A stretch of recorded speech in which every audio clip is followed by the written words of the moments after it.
So sometimes the Sefer lacks a little bit of clarity. The language is off. And that we ran into one of those paragraphs yesterday when it comes to the damage of bore. Um, so what we probably should do is just take a look at the halacha um, in in the Shulchan Aruch and in Choshen Mishpat. Um, let's see.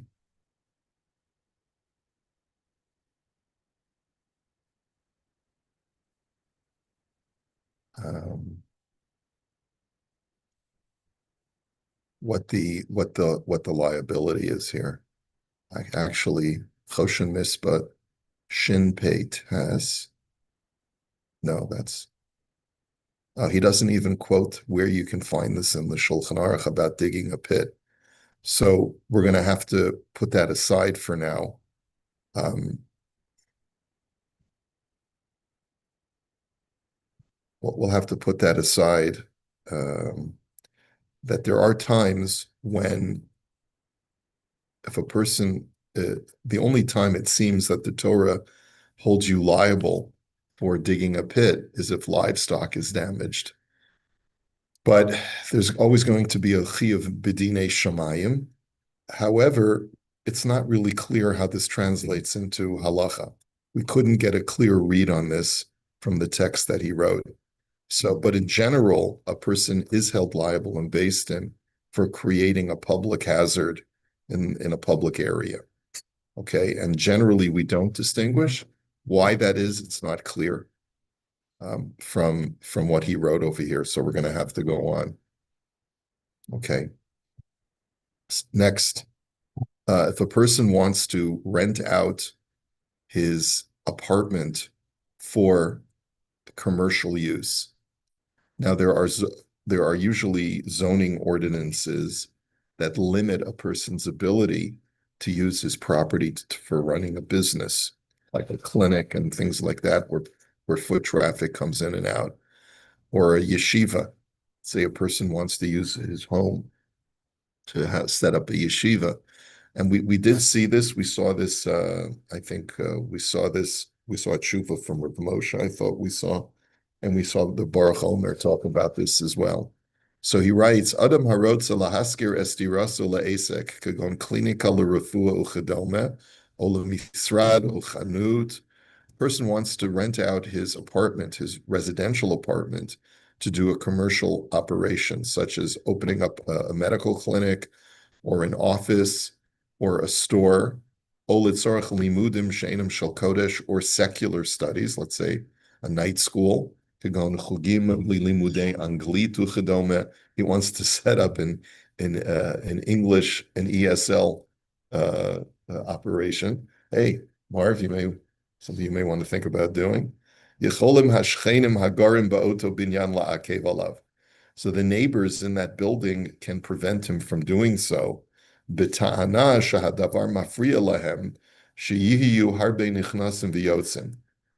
the neighbors can bar you from setting up an operation if their claim is that you're going to be increasing foot traffic into our building and into our floor. And they won't be able to have rest. It's going to be a disturbance of the peace.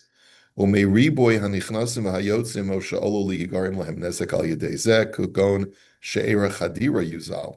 could argue either that it's going to create too much noise and foot traffic, or they could also claim financial loss, because by you setting up this commercial operation, it's going to lower our property value.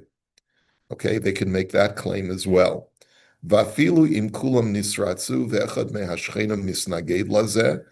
so therefore, even if the guy is able to convince all of his neighbors to sign on to his proposal, but even one neighbor is against it, then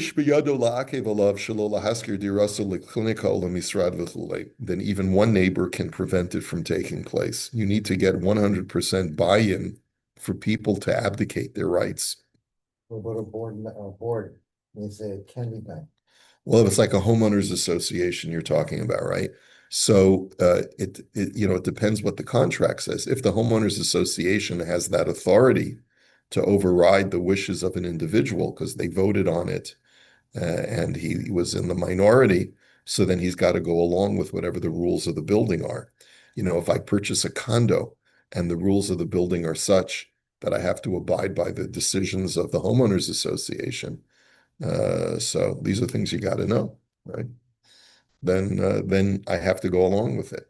But generally speaking, I'm not sure whether a homeowners association would have a right to do this, to permit someone to operate something out of his private unit that's going to create a new potential nuisance for the other neighbors. Generally speaking, the homeowners association boards are more stringent, not less stringent. Is that's Correct. yeah, that's generally my experience. If anyone wants to change the the nature of his unit's operation from a residential to something else, they're the first to come down hard and say, that's you can't do that. They can, they could even tell you what color your front door has to be. So okay, v'chol ze davka lidvar reshut, aval lidvar mitzvah kagon Talmud Torah or yeshiva. However, if he claims that he's doing it for a mitzvah, remember we saw this argument that for the purposes of Talmud Torah, you have the right to demand that the neighbors acquiesce, and they don't have the same rights if you're doing it for the mitzvah of Talmud Torah. We had asked, what about the claim that I'm doing a mitzvah by supporting my family? So that's apparently not a valid claim, and that's not sufficient to of a bar to supersede the wishes of the rest of the neighbors. That's also so yeah, I mean that also I'm selling mitzvah merchandise, right? So I don't think that that's sufficient. It has to actually be where there's a direct mitzvah taking place in the operation itself. He says, "V'nira shehu adin kishiyesh kol elu beis medrash v'lomdim sham b'kol ram ad me'uchar balayla o b'mei elul she'osim slichot baboker mukdam o b'chatzot layla einam yecholim limchot." He says, it seems that this halacha would also apply if you want to open up a kollel in your apartment, or let's say you're able to get a group of people to agree that in one of the party rooms, you're going to be setting up places for davening until very late at night, or during Elul when they do slichot. This is a Sephardi writing, where the people wake up really early, then the neighbors cannot protest. So it's an interesting thing. If, in theory, if the conservatory was 100% Jewish, then according to this halacha, the neighbors would not have a right to prevent a shul from taking place in the party room there, because since our operation is for a mitzvah, even though it's going to inconvenience the people that are not, let's say, religious, uh, or who want to reserve their room for their own private events, nonetheless, you cannot prevent us from setting up operation to do a mitzvah. Now, I think in that situation, the homeowners association was sort of taken over by the religious From Jews. Frank. Well, I remember I planted the seed. It was during COVID, and they were complaining about how the neighbors were unhappy that they were gathering, that they were taking over the party room. They were unhappy that they were going to have services out on the lawn, in between the two buildings, but that there were women who were using the swimming pool, and there's a glass window between the lawn and the swimming pool, and it was a disturbance, a visual disturbance. This was when Monty Coburn was still alive, and Frank. I said to them, "You guys have got to be the minority by now. Why don't you just take over the homeowners association, and that way you'll be able to make decisions for the building." So I think that I'd like to take credit for that. Thank you, Rabbi. Yeah, of course. Yeah, you're welcome. You're welcome. Okay. Rabbi, can I ask a question? It might be a little bit off topic, but is there some kind of halacha that you should not have residence over a shul? Okay. If a shul is created in a building, what are the restrictions as far as having a Beit HaKnesset directly below your apartment? So there is a discussion in the poskim about that. Generally speaking, unless you're directly above on the floor immediately above, you don't have to worry about it. That seems to be the consensus of the majority of the poskim. If you're living on the floor immediately above the shul, then there does become a shaila, but it's a little bit too fuzzy in my mind to tell you specifically. It's a specific, is that a case that you're facing, a real life case? No, it's just that I'm just curious, what the halacha would be. But I'm off topic. I'm prepared. You're Yeah, no, unprepared. no, it's okay. The poskim do say you're not supposed to have an actual living space above a Beit HaKnesset or a Beis Medrash, and I don't remember how we reconcile it with being in an apartment building. I know I've researched this in the past many times. I just don't have a clear answer for you now. If I remember, I'll try, and if I have time today, I'll try to research it again. In the case of the conservatory, it's on the main floor there, so there's probably people above that room where we're governing. Yeah. The thing is, though, I don't think it has the status of a Beis HaKnesses. It's a room where people gather to pray. But since it has multiple uses, it doesn't really have the din of a Beit HaKnesset. Most schools, apart from the Bayit main sanctuary, kind of like that, right? When they were put up, they were Well, to be used for other things. even the as main well. sanctuary at the Bayit was put up for that Oh, purpose. was it? Yeah, it has to have been, because otherwise we wouldn't be able to have weddings in the hall. Of course. I was just thinking about what else happens there, but of course, weddings. Yeah. Yeah. Indeed. Okay.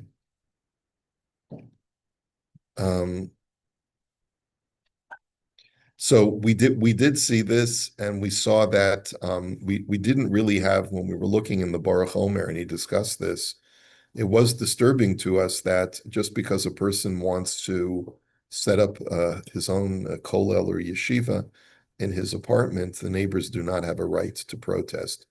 It could be that the homeowners association would be allowed to override this halacha, based on the fact that when you signed on to the building, you submitted yourself to the authority of the homeowners association.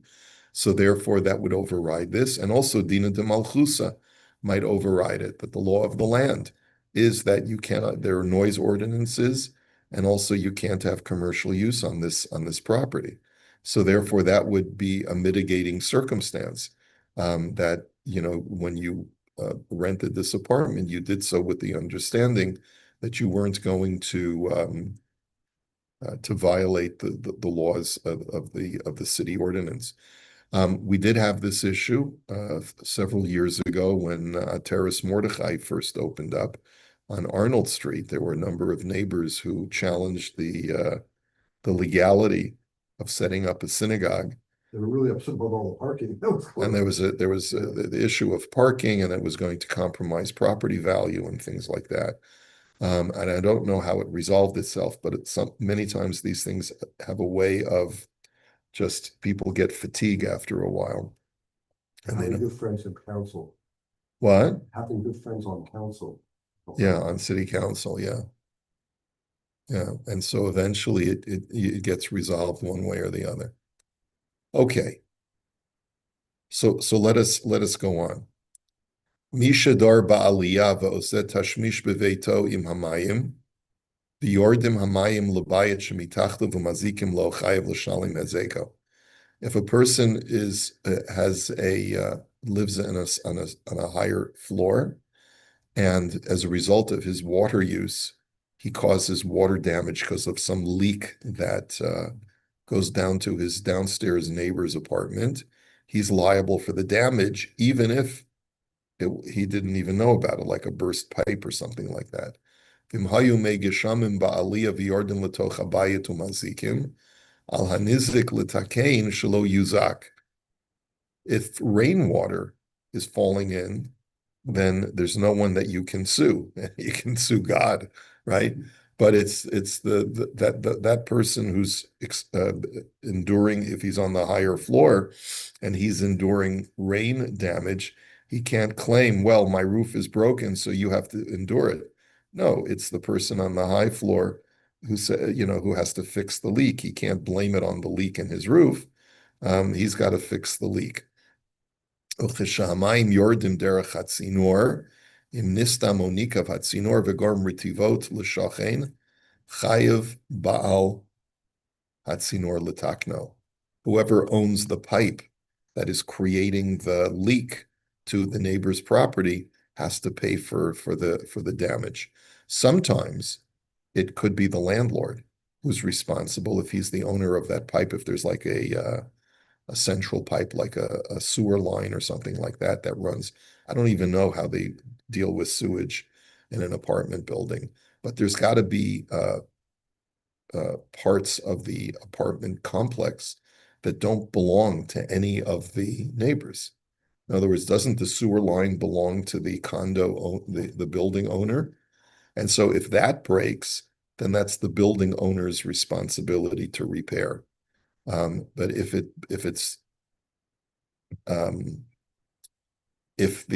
a pipe that belongs, let's say, to a homeowner, like my son had an issue that in his condo, the person who installed his new washing machine did not install it properly, and as a result, a leak accumulated under his washing machine and caused damage to the neighbor downstairs. So he was liable, but apparently his insurance covered that liability. His homeowner's insurance covered that liability. But if he didn't have insurance for whatever reason, or it was not covered under his policy, he would have been liable to pay for his neighbor's water damage. He can't claim, well, I didn't know about it. Yeah, but any damage that originates on your property and travels, you're responsible for whether you know about it or not. And that would be the difference, I suppose. Okay. ואם הצינור שייך לכל דיירי הבית, כולם חייבים בתיקונו ובהוצאותיו. And let's say the pipe that runs through the building belongs to all of the neighbors. Let's say it's jointly owned. Sometimes it's owned by the building owner, and sometimes it's what would you call that, a co-op, where everyone is a part owner of the building. The building doesn't have an owner. Is that Even condo, there's common elements, right, where you would own them jointly in a certain proportion to the entire. okay? Yeah, so that's how it's either unit owner stuff or common element stuff. And then would there be a third category that's owned by the building owner, Yeah. the company? Maybe some structural stuff. Okay. But there's a reserve fund for that. There's also reserve fund, there's insurance. But technically, if it's jointly owned by all the tenants, and that becomes the cause of the damage to someone's property, then all the tenants are liable for that damage. They would just have to split it among themselves, and they'd have to fix and repair. Okay, so that seems to be pretty intuitive. There doesn't seem to be any surprises there. Next. Smoke damage. Misha osa eza malacha betoch chatzero beveto v'yesh ba harbe avak ve'afar.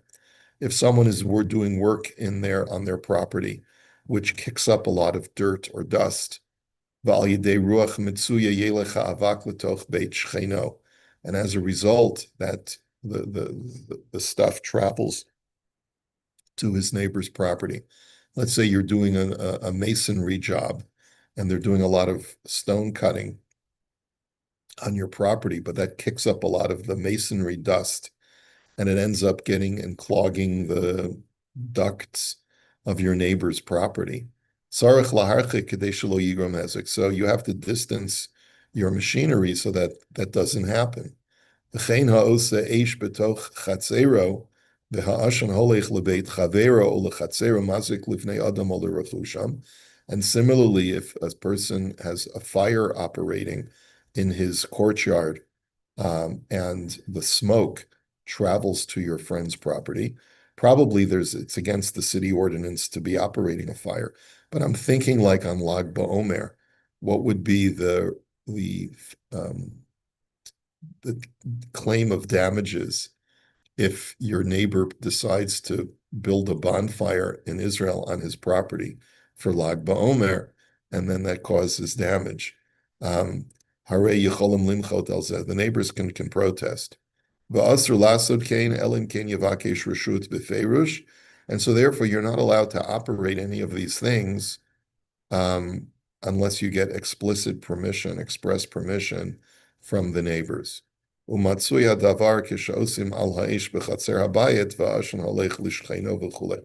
This is actually common in Israel when person does barbecues. They do what's called al ha'esh, and they do grills.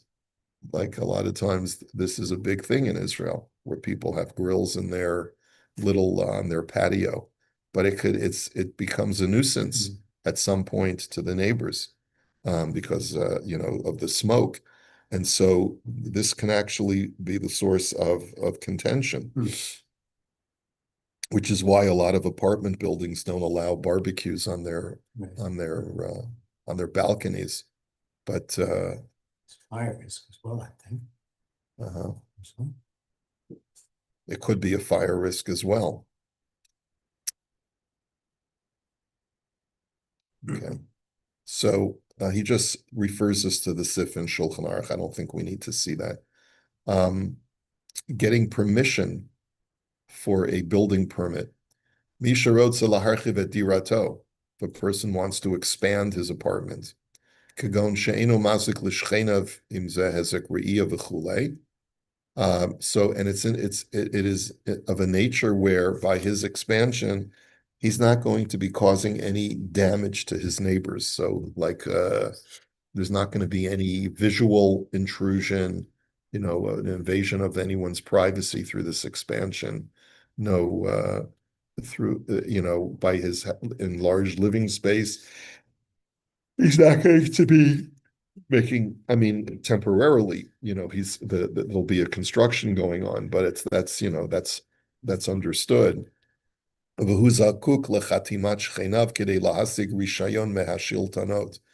he needs to get his neighbor's consent in order to request a permit for the work to be done.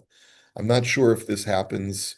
I would assume this could happen anywhere, where if let's say you live in a building and this person wants to build out in some way, which is a variance from the way the other apartments are built. No one's really substantively affected, but maybe some neighbors are resentful of the fact that this guy is building out. Who knows what reason, or maybe he just has people who don't like him. And the neighbor is prepared to do whatever he can to appease the people that they should sign, maybe even paying them off. So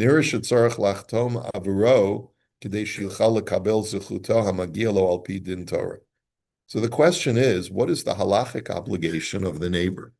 Do I have an obligation to sign that?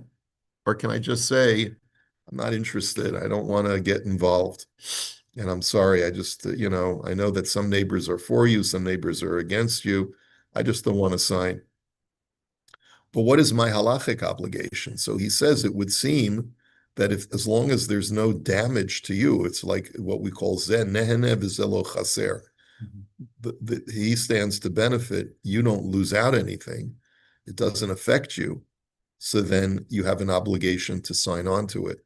Ve'efshar sheb'makom she'ein nezek l'shachin klal u'chlal yitachen shekofen al midas dom v'tzarach lachtom lelo temura. And this is what he says in the next sentence. It could be that where there's no damage to any of the other neighbors, that we can even coerce him from a halachic standpoint. I can take the neighbor to Beis Din for not signing, right? And because that's called midas dom. If I just refuse to acquiesce to your request, since I'm not losing in any way. And therefore I could coerce you to sign without even being paid. And everything would depend upon the circumstances, and therefore each case should be inspected on a case by case. So he refers us to the Sefer Pischei Choshen, Hilchos Shchenim.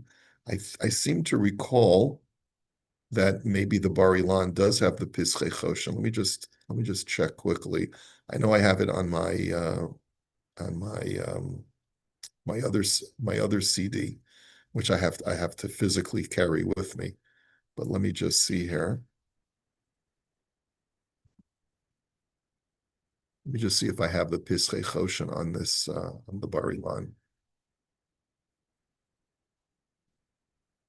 Oh yeah, here it is, the Pischei Choshen. And let's see, what does he say? It's Hilchos Shchenim 13:1. Okay.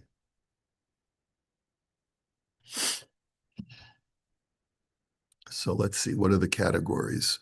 Halva'a, Aveda Mitzia, Pikadon Shela Schiras, Kineva Va'ona, Nezikin, Shutfus, Umatzranus, or Shutvim, it's probably here.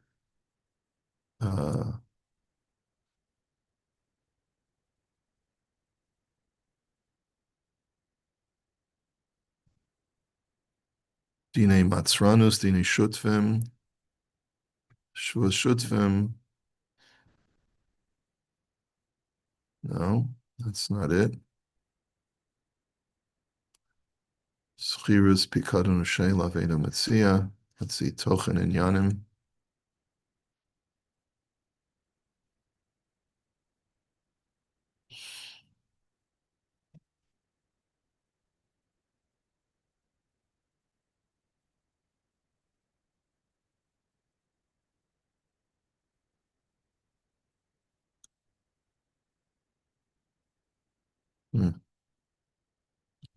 It could be it doesn't have all of the chapters here, because it only goes up to chapter 11. Or, oh, well, Perek Yud Aleph. Let's see. Here. Oh, here we are. Nizkei Shchenim. Here we go. Sif Aleph. Asr Lahazik. Here, let me share the screen here.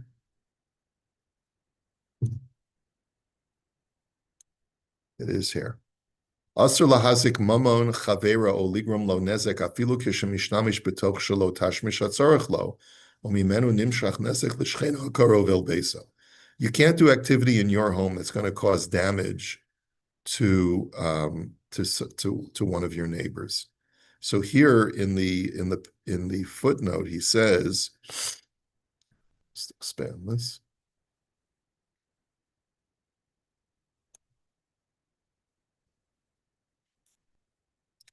He says, the imki pratei halachot b'mitziut kashe laha'alot u'lefaret.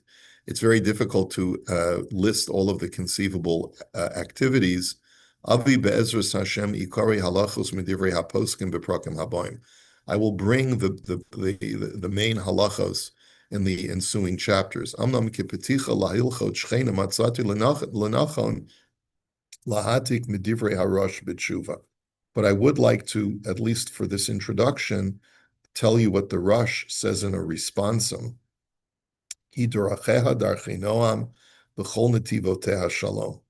That the ways of the Torah are pleasant and all of its pathways are peace. And the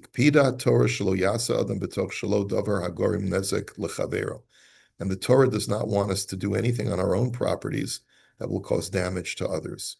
We'll have to hold it here for today. And Bezrat Hashem will continue this introduction tomorrow. Okay, have a great day, everybody.